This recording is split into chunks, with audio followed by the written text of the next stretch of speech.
Leo nimesimama hapa kwa ajili ya kumwakilisha Naibu Waziri Mkuu na Waziri wa Nishati Dr. Doto Biteko, ambaye alikuwa hapo hapa, lakini kwa sababu ya shughuli zinazoendelea mpaka dakika za mwisho akawa ameamua kutumwakilisha hapa.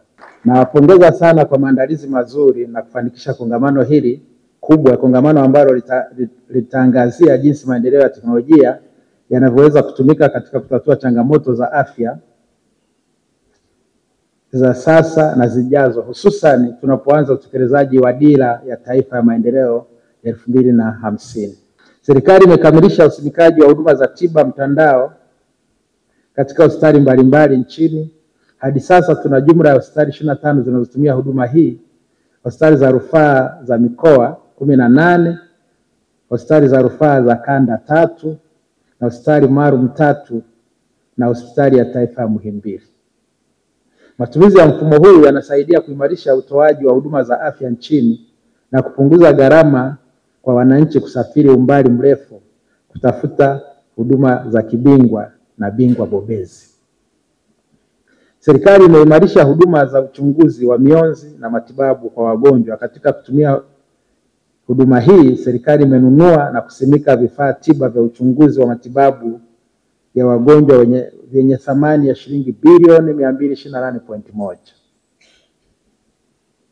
Vifaa hivi vinapatikana kuanzia ngazi ya hospitali ya taifa hadi ngazi ya afya ya msingi na vinatumia teknolojia ya hali ya juu. Kuanzia mwaka 2021 hadi Machi 2025, mashine za MRI zimeongezeka kutoka 7 hadi kufikia 13, lakini mashine ya CT scan kutoka 12 hadi 45. Ndugu wanataaluma, naomba niwahakikishie kuwa serikali itaendelea kuipa kipaumbele sekta ya afya kutokana na umuhimu wake kwa Watanzania na jamii kwa ujumla. Serikali itaendelea kuongeza rasilimali fedha kila mwaka katika sekta ya afya ili kufanikisha programu za miradi mbalimbali.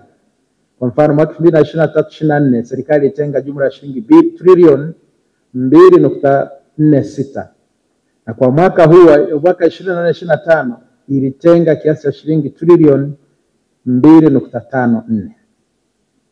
Napenda niwajulishe kuwa serikali itaendelea kuimarisha nguvu kazi katika sekta hii, ambapo kwa mwaka 2024-25 jumla ya watumishi 13,564 waliajiriwa na kufanya jumla ya watumishi wa sekta ya afya kufikia 177,711. Vile serikali itaendelea kuongeza idadi ya wataalamu bingwa kwa kuwagharamia masomo katika fani mbalimbali ili waweze kuhudumu katika hospitali zote nchini. Lakini yote hii ni juhudi za makusudi za uwekezaji uliofanyika na serikali yetu ya awamu ya 6 inaongozwa na Dr. Samia Suluhu Hassan kwa kuwekeza kwenye majengo, lakini na billions of money kwenye vifaa na vifaa tiba. Wametengeneza mazingira mazuri ya wataalamu na wanataaluma kupata vifaa vya kujifunzia.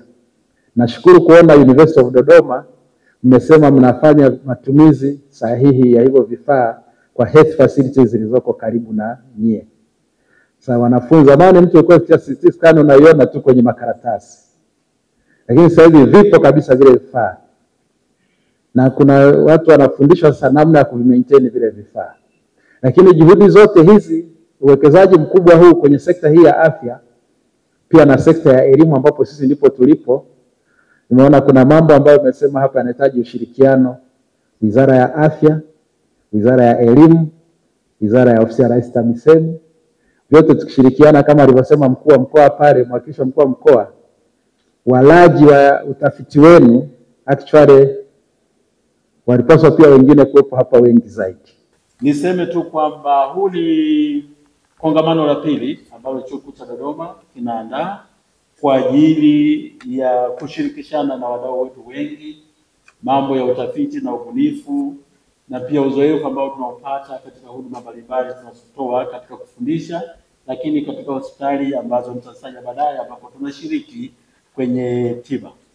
Na lengo la kongamano hili ni kwamba tunataka kwamba uzoefu unaopatikana na utafiti na ubunifu na uvumbuzi wakati tunafanya shughuli mbalimbali kama watafiti, kama walimu, lakini kama madaktari tuweze kushare na jamii ili ijue nini tunafanya.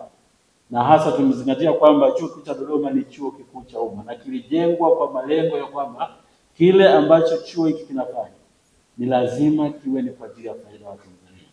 Kwa hiyo lengo letu ni hilo moja kubwa, lakini pia nadhani Watanzania watakubaliana na mimi kwamba kuna kuwepo na lawama kwamba vyuo vikuu, taasisi za elimu ya juu na taasisi za utafiti wanafanya mambo lakini yanabaki kwenye kabati.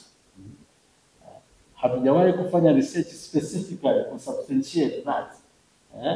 Lakini kwa kuwa ndio hoja ya wadau wetu, tunadhani nafasi kama hii ni katika kujibu hiyo hoja, kwamba mambo ambayo tunadhani kwamba yako kwenye mashelf actually tunakuja kuyatoa na tunawakaribisha msikie, ili wawe madaktari wa kweli, ili wawe wauguzi sawasawa, ili waweze kuwa wafamasia vizuri, ili waweze kuwa mabwana lishe wazuri. Ni lazima kuwe na vituo vya kufundishia. Sasa uwekezaji kwa maana majengo, kwa maana ya miundombinu, lengo lake ni kwamba tunatakiwa tutoe wataalamu wazuri. Na Mheshimiwa mgeni rasmi, mimi niseme kwamba nikuhakikishie kwamba kwa kuwa serikali imetoka fursa kutumia facilities ambazo zipo karibu na sisi. Kwa mfano Chuo Kikuu cha Dodoma tunatumia sana hospitali ya Benjamin Mkapa na hatujawahi kuzuiliwa. Tunatumia sana hospitali ya rufaa ya mkoa wa Dodoma, mkoa wa Singida, mkoa wa Iringa na vituo vyote katika maeneo yanayotuzunguka. Vimetusaidia sana kuwafanya vijana ambao wanahitimu katika chuo hiki kwenye fani za afya kuwa ni wazuri. Na tunashukuru sana serikali, lakini tunashukuru sana viongozi katika hizi taasisi kwa sababu wametupa fursa kama chuo kutumia zile facilities.